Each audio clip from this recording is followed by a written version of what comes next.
Good morning, 7 East. This is your captain speaking, the one and only host of Free LEPRE Radio, Mr. LEPRE. Thank you. I appreciate the clapping of our artificial studio audience, but we have a lot to do today, so let's get started. I hope all of you are doing well out there. Almost the weekend, where we can stay home and relax, as if we're not doing that kind of already.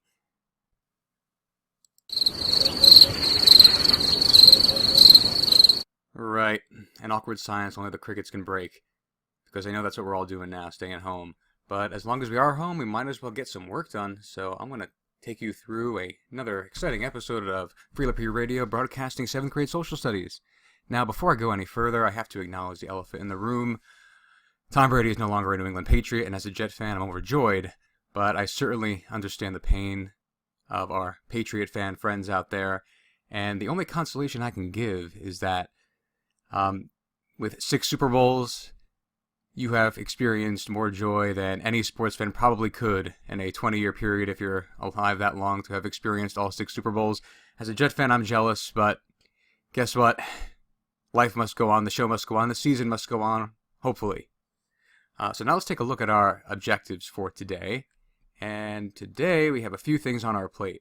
First thing we're going to do today is talk about Article 3 of the Constitution. We've done Articles 1 and 2. We talked about how the president gets elected. After we go through Article 3, which is going to set you up nicely for your assignment homework, we have a word from our sponsors. Apparently, this radio show is becoming so popular, we already have sponsors. I can't believe it. It's almost like I'm making it up. 3 big questions for today is we're going to find out what is the Supreme Court and what does it actually do? And then we're going to end the show off with our 4th item, news and other updates. So we've got no time to waste. Let's get right into it. Objective number 1, Article 3 read along. Well, let's talk about what Article 3 is to begin with. Article 3. Why do I have that familiar sound? Am I just trying to add pointless music to this video? I can't even call it music, it's just a sound. No, there's a reason I have it. There's a reason I have it. Trust me, there's a reason I have it.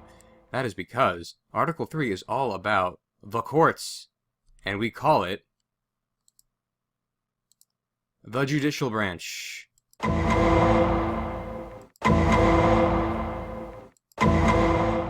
love that sound for some reason. So Article 3 is all about the judicial branch, the courts, mainly the Supreme Court. And we're going to talk about exactly what that is if we don't know. But the first thing I'm going to do for this is to actually read Article 3. Some of you might be thinking, how could you possibly put us through this? Reading Article 3, we're not going to sit here for an hour. Well, you're not, because Article 3 is one of the shortest articles. Much shorter than Article 1, and it is shorter than Article 2 also. There was a reason I did not sign a scavenger hunt for this article. It's too short to have one. So the assignment for today is going to be reading the article, a modern English version, and answering questions about the Supreme Court and the information in Article 3. However, I still think it's important to look at the text as it was originally written because it's how we actually apply it to today. So I'm actually going to reveal one of my hidden talents that probably none of you know, and that is I'm actually a very good speed reader. In another life, I could have been an auctioneer, hosting auctions. I still probably could do that over the summer if the opportunity ever arises. But what I'm going to do now, I'm going to read Article 3, the original version, as fast as I possibly can, because to be honest, if I read it slow or if I read it fast, it doesn't matter, because it's going to sound like gibberish to you. That is why I have the modern English version, but I will just read the old-fashioned version anyway. So let's take a look.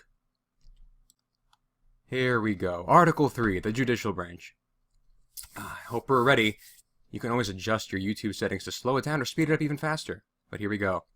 Section 1. The judicial power of the United States shall be vested and must be recorded in such inferior courts as the Constitution from time to time ordained and established. The judges both the supreme and inferior court shall hold their offices during good behavior and shall at stated times receive for their services and compensation, which shall not be diminished during the continuation in office. Section 2. The judicial power shall extend to all cases in law and equity arising from this Constitution, laws of the United States, treaties made and which shall be made under their authority to all cases affecting ambassadors, other public ministers and consuls, to all cases of admiralty, maritime jurisdiction. To controversies with the United States to be a party, to controversies between 1 or 2 or more states, between a state and citizen of other state, 10, between citizens of different states, between citizens of the same state claiming lands under grants of different states, and between a state or citizens thereof and foreign states, citizens and or subjects. 2. In all cases affecting ambassadors, other public ministers and consuls, and those in which a state should be a party, the Supreme Court shall have a jurisdiction in all the other cases before mentioned. The Supreme Court shall have appellate jurisdiction both as to law and effect, and such exceptions and under such regulations as the Congress shall make. 3. Trial of all crimes except for the cases of impeachment shall be by jury, and such trial shall be held in the state where the said crimes have been committed, and when not committed within any state, the trial shall be placed in places where Congress may have directed. Section 3. Treason against the United States shall consist only in levying war against them and under hearing their enemies, giving them aid and comfort. No person shall be convicted of treason unless the testimony of 2 witnesses of the same overt act or in confession in open court. The Congress shall have the power to declare or prevent punishment of treason, but no attainder of treason shall work corruption of blood or forfeiture except during the life of the person attainted. Thank you, thank you, thank you. I'm sure you have a headache. I kind of do too. I feel like I'm out of oxygen.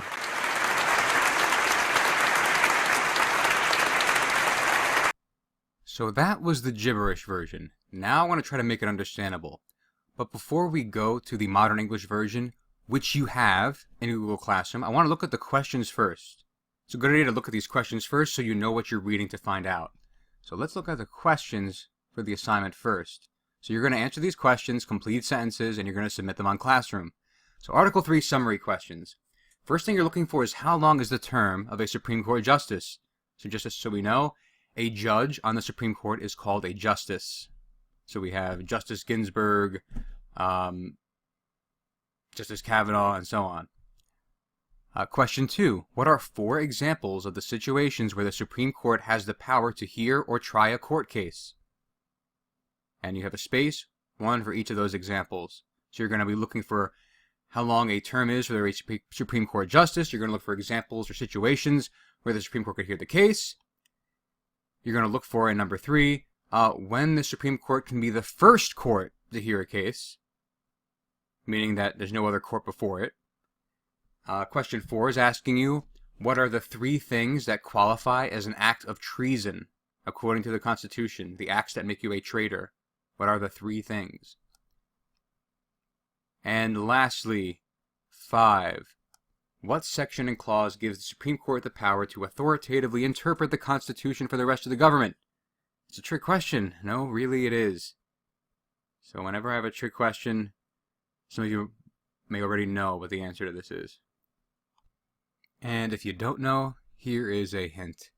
You're not going to find it in the Constitution. So if you're flipping through that pocket Constitution, that's not where you should be looking, if there's anywhere to look at all. So let's take a look now at the actual text in our modern English version. And what we're going to do with this is I'm going to kind of think aloud as I read through it. I'm not just going to read through it, I'm going to stop and try to pick it apart as we go.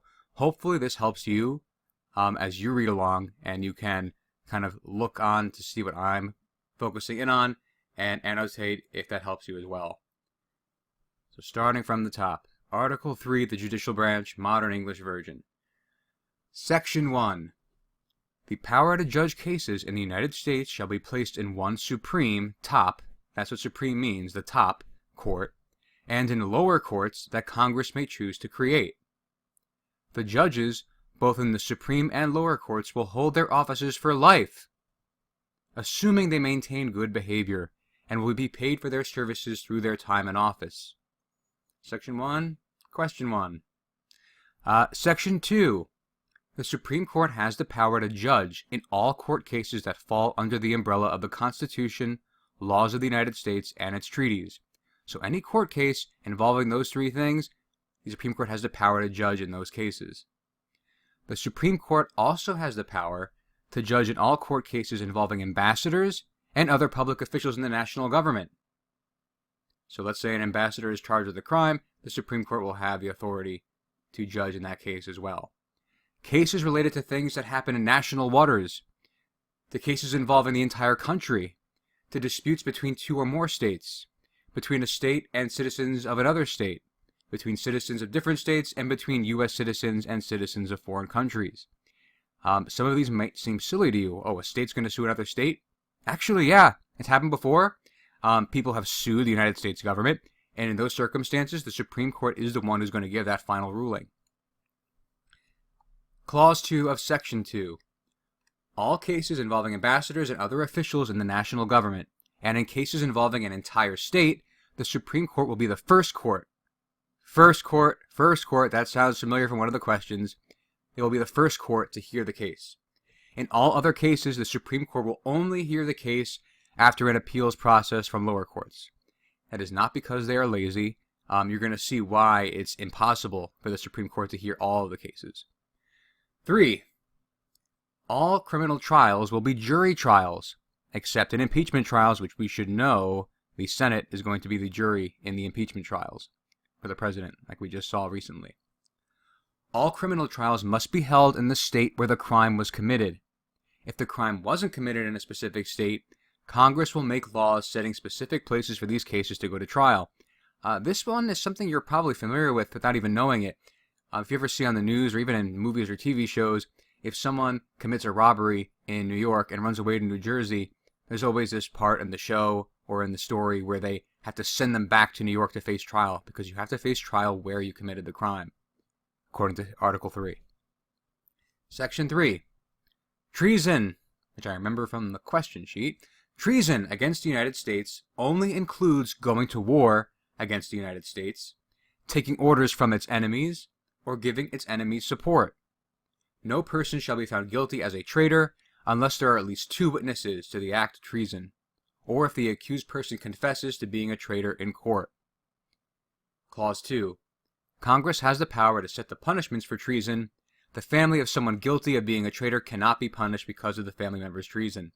So let's take a look at probably the most famous traitor, Benedict Arnold. Yeah, he went to war against the United States, fighting for Britain. He took orders from his enemies, yep, and he gave its enemies support, so that's kind of the crystal clear case of treason. It's interesting in Clause 2, though, they specifically make sure that someone's family is not punished because a person in the family was a traitor. Oftentimes what would happen, especially in Europe and other countries, was that if you were a traitor, they would go after your whole family and punish them. The United States wanted to treat you as an individual, make sure that only the guilty are punished. But this is all of Article 3. Very short. Doesn't even fit on an entire page. And it's kind of, I would say, not the invisible branch of our government, but it's the one that gets the least amount of attention. And after the commercial break, we're going to actually look at how the Supreme Court is composed and how it actually functions. So hopefully this read-along was helpful for you. You can go through it again if you want to go through the reading at a slower pace. And now, a word from our sponsors. It's unbelievable. Just one episode in, it's been a meteoric rise for Free LEPRE Radio. We already have sponsors. And we have some messages for you from our sponsors. Let's take a look at our first one.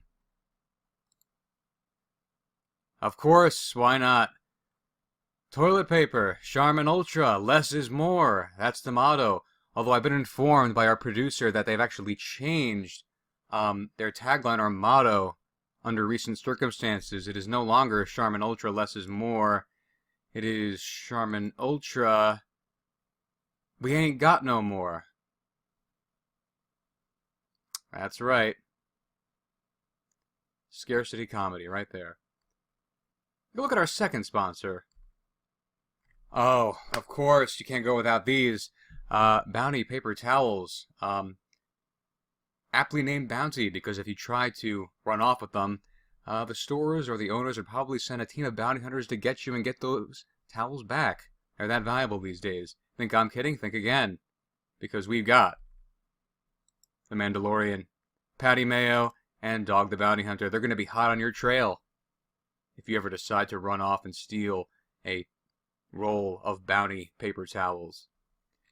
Last but certainly not least, we have the hottest commodity on the market these days, Purell hand sanitizer. Of course. More valuable than gold, possibly. Might not even be kidding about that, I don't know. Purell hand sanitizer, killing 99.99% of germs. But let's try to answer the age-old question. What about the other 0.01% of germs? Well, I can tell you that we were about to bring the other 0.01% of germs to justice. After all these years, they have been spotted, and we have the footage. Prepare yourselves, because they have been located, and we're going to bring them to justice.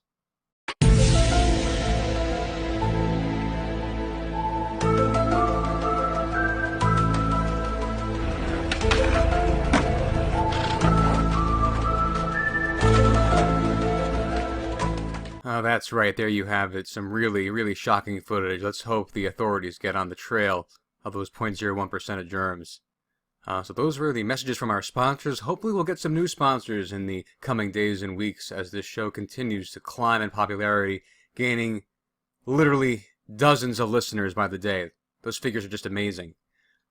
Now let's get back into the swing of things with social studies, and let's take a look at the Supreme Court itself.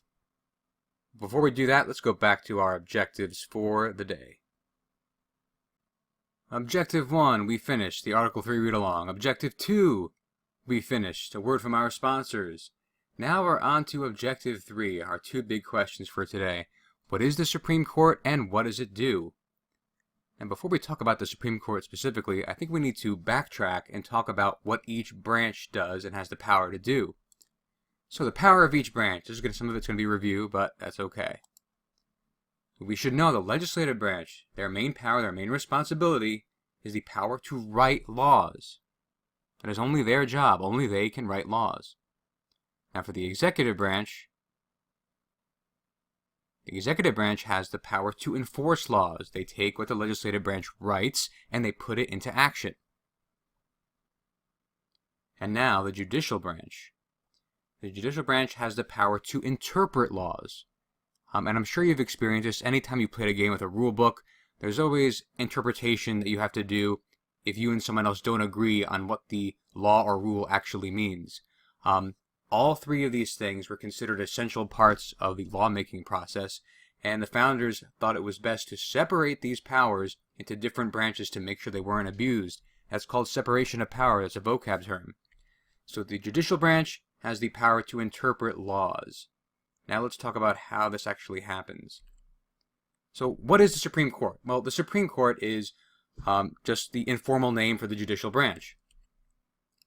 And what they are basically is a group of judges or justices. We call them justices if they're on the Supreme Court. They're appointed to their position for life, assuming they maintain good behavior. So if they commit crimes and take bribes, they can be impeached. But under normal circumstances, they are on the court for life. And they are acting as the top court in the country. Nothing more powerful than the Supreme Court. Not even Judge Judy. Who is on the Supreme Court? Well, the current Supreme Court is made up of 9 justices or judges, and they are... Let's go to the Supreme Court website and take a look at who they are. So with the current members of the Supreme Court, we have our Chief Justice, John Roberts. We have Justice Clarence Thomas, Justice Ruth Bader Ginsburg, Justice Breyer, Justice Alito, Justice Sotomayor, Justice Kagan, Justice Gorsuch, and Justice Kavanaugh. So these are the 9 current justices of the Supreme Court. You'd be wondering why only 9? That question will be answered later.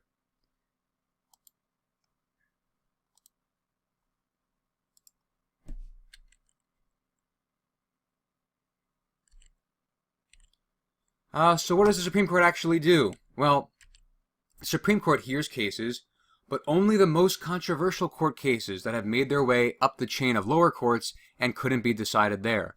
So if you have a lawsuit with your next door neighbor, the Supreme Court is not going to be the first court to hear that case. You have to go through lower courts first, and if those courts can't really decide the issue definitively, you keep going up to each level, and then finally the Supreme Court, and they will give the final ruling. Where does the Supreme Court meet, you might ask? Is it the White House? Is it the Capitol building? No. Supreme Court meets in the Supreme Court building in Washington, D.C., which if you go on the D.C. trip, you will be able to see probably in person.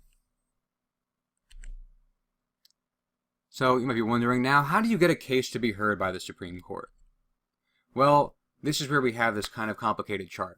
This is the United States court system, and like I said before, you cannot just walk into the Supreme Court and demand they hear your case. They are the top court. There are only 9 justices. They can only do so much.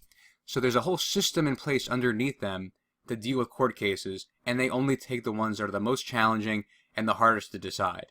So for example, if you're looking at the middle column, if you have a local trial court, very small local level court, I've been a jury on one of those, and it's not able to be decided definitively, and the person who loses the case appeals and gets accepted by the appeals court, then they go to the state appeals court.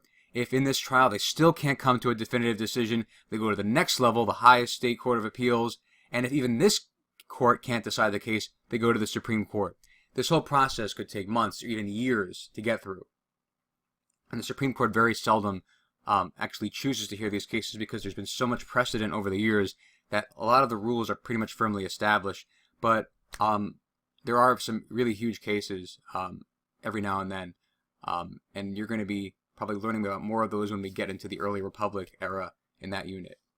But you can see also there's other pathways to get to the Supreme Court, even instances where the Supreme Court is the first court to hear a case, which is one of the questions on the homework assignment. So how does the Supreme Court rule or decide cases? Well, it's actually pretty simple. They vote after hearing the arguments of both sides of the case. Now, this is an interesting fact. In the Supreme Court, if you are arguing a case, your side only has 30 minutes to make their case. You may have spent months, years working on a case, going through documents, working on arguments, going through evidence. Supreme Court gives you 30 minutes. So you got to make sure when you show up, you got your best points. They're actually put in certain phrasing and language that makes it concise and that the Supreme Court can find persuasive. But that's pretty challenging. Imagine taking years of work and then trying to smush it all down to 30 minutes, and you got to have one chance to get it right and convince the Supreme Court justices. A lot of pressure. But since there's 9 justices on the court, after hearing both sides, they deliberate and they eventually vote on the decision. So there's 9 justices. If it's an easy case, it might be decided 9-0 or 8-1 or 7-2. The really, really tough cases, they get decided very close. 5 justices versus 4. And if you are one of the justices on the side that has the most votes, you get to write the opinion. They'll usually select one justice to write the opinion of the court, why they ruled the way they did. And if you were a justice on the other side, they call this the dissent. You get to write the dissenting opinion. So you can explain the reasons why you did not vote in the majority. That's the basics of the Supreme Court.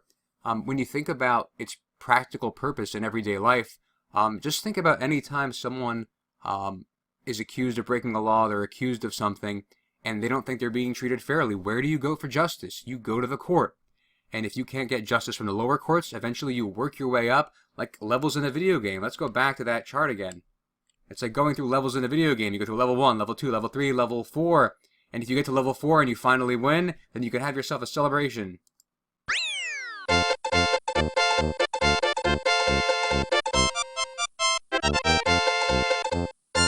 You win! And I'm sure it's a great celebration for those who have won in the Supreme Court, especially for the lawyers, because they're probably making a lot of money from those cases. But that's the Supreme Court, and when we talk more about the specific cases that they've decided, it has to do with a lot of questions that kind of relate to everyday life, things like freedom of speech. Do you have the right to say this or that? Sometimes the law isn't clear. Sometimes something even as basic as the First Amendment, freedom of speech, isn't that clear. And the Supreme Court tries to interpret the law for us. That is their power. That is their role. One of the questions on the assignment was talking about where in the Constitution they are given this power to authoritatively interpret. Well, it's not there. That's one of the things we kind of call the unwritten Constitution, also a vocab term. But we're going to delve more into how these 3 branches interact as we learn more about the Constitution and the U.S. government. So that brings a close to the academic portion today. I'm going to close out this show now by going to some of the top news stories, the ones that caught my eye. That's going to be a real treat. We did it. We're nearly at the end. We're on the 4th item of our agenda today in this broadcast of Free LEPRE Radio. News and other updates. Now, before I get to the news items, we have 2 news items on the docket today. One big update. One update I have is that some of you have asked me about the major graded assignment, how it was originally due March 30th. Well, of course, that was before all this stuff happened and how we're absent now at home. That assignment is postponed. Do not even worry about it at all at this point. Focus on the work that you're getting on Google Classroom every day. That project, we'll figure that out down the road once things become clearer. That is the only update I have to give in terms of the class. Now for news, there were 2 amazing news stories that caught my eye, and I got footage for both of them. Here is our first story. Our top story, actually. Officer Waldo Waldoson goes missing.